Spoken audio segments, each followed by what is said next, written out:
musicians, they kept singing and referring to Saturn's return. For example, reading this article here from Nylon.com, from Ariana to SZA, why everyone's singing about Saturn's return right now. So basically, a Saturn return is seen as a time of reckoning, a call to step up and take responsibility for your life, basically chaos. Take a shot for every time I say chaos in this video. You'll probably be drunk by the time you're halfway through. But anyway, in 2024 we had all these musicians singing about Saturn, Saturn return, chaos, and I find this article right here to also be interesting, and this is coming around the same time of the Economist magazine cover. This was published on April 15th, 2025 by Teen Vogue, and remember, the Economist article about the age of chaos came out on April 12th of 2025. Gen Z's first Saturn return means chaos. How to cope. The article goes on to say the first cohort of this generation is about to experience their Saturn return. Approximately every 27 to 29.5 years, we experience a Saturn return. When the planet Saturn returns to the exact sign and degree it was at the time of our birth. When this happens, we can expect a lot of tumult in our lives. Think of breakups or new relationships, losing jobs or gaining new ones, uprooting your life and moving, basically anything that throws your life into a little bit of chaos. The article goes on to say how Saturn return will impact Gen Z. Saturn is in Pisces from March 7th, 2023 to May 24th, 2025.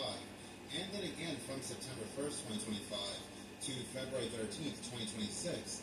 That means Gen Zers born in the late 90s are being targeted now.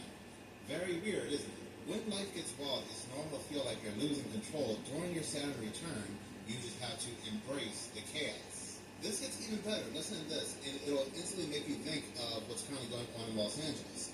What makes their Saturn return so auspicious is that Saturn and Neptune unite on February 20th, 2026 for the first time, and I would mark that date down in your calendar. For the first time in our lifetime, offering those experiencing this affirming cosmic event a fresh start and a new beginning. This will be the first generation to fight for their dreams and attain them. In the process, they'll augment the world. What does this mean for Gen Z? The Gen Zs experiencing their Saturn return from now until the end of February 2026 will revolutionize society. Do a little magic, play within the shadows. You see how this world is run by ritualists? And this stuff, Saturn's return, was all in the music. It was playing throughout the airways from 2024 up to now.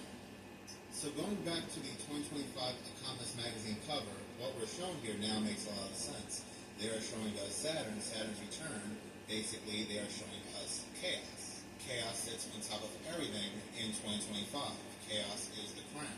Going back to this Teen Vogue magazine, again, they are telling us how Gen Z will be experiencing their first Saturn return, and it'll be chaos. And I just wonder how many people who are Gen Z are out there during the Los Angeles riots. I am assuming a good majority of them out there are Gen Z. Talking about Gen Z, this gets a little bit more interesting when connecting the dots. Generation Z, they are born between 1997 and 2012. Making them between the ages of 12 and 27 years old, meaning that most of the people who are considered to be Gen Z are of war age. Back when Biden was president, there were a ton of different articles that came out that referred to Gen Z. For instance, this article right here, which I'm reading from the New York Post, which was published on January 27th, 2024. Biden admin border policy puts U.S. in imminent danger with military-age migrant invasion, former FBI officials. So there was a time where we saw nothing but young men who are in their 20s, again, Gen Z lined up at the border coming into the United States.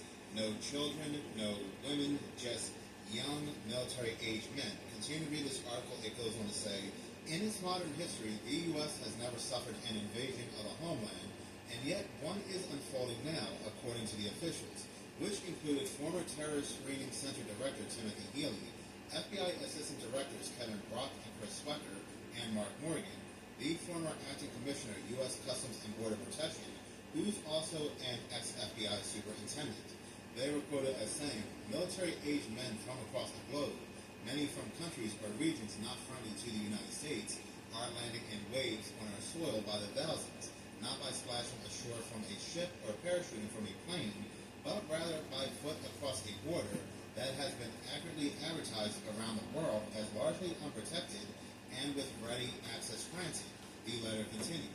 So don't you see, it's all by design. These people, they were all let in back in 2024 and beyond. These war age Gen Zs, these war age men.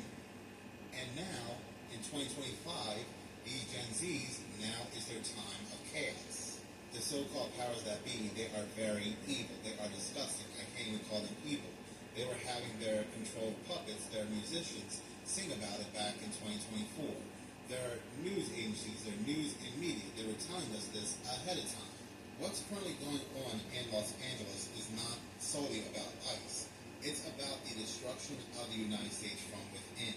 So they can go ahead and build back better. So they can go ahead and rebuild.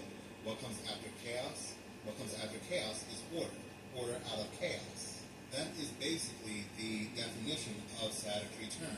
Order out of chaos. You have all this chaos in your life, Saturn returns, and now is time to bring order.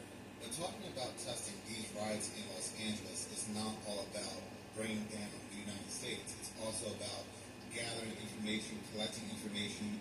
It's also testing Palantir's technology. They want to analyze and build profiles and use AI on people who riot, speak up, cause, again, chaos, dissent, and so forth. And right now, Los Angeles is the perfect testing ground. And this makes a lot more sense after learning what Glamham had discovered. Well, what do we have here flying around LA County? Side note, the city of Los Angeles is having a little bit of unrest right now, protests and whatnot, I'm sure you've heard. So, you're seeing the flight data from Flight Radar 24. These loops and grids are typical of aerial surveillance, reconnaissance, or mapping operations. Civilian aircraft almost never fly this way, and if you were transporting something, this would be very inefficient. This is the aircraft, and it's a military variant of the Beechcraft King Air, and this version has been linked historically to Project Guardrail, used for electronic intelligence gathering. AI's description says the plane's associated with electronic battlefield surveillance. Oh, Burbank.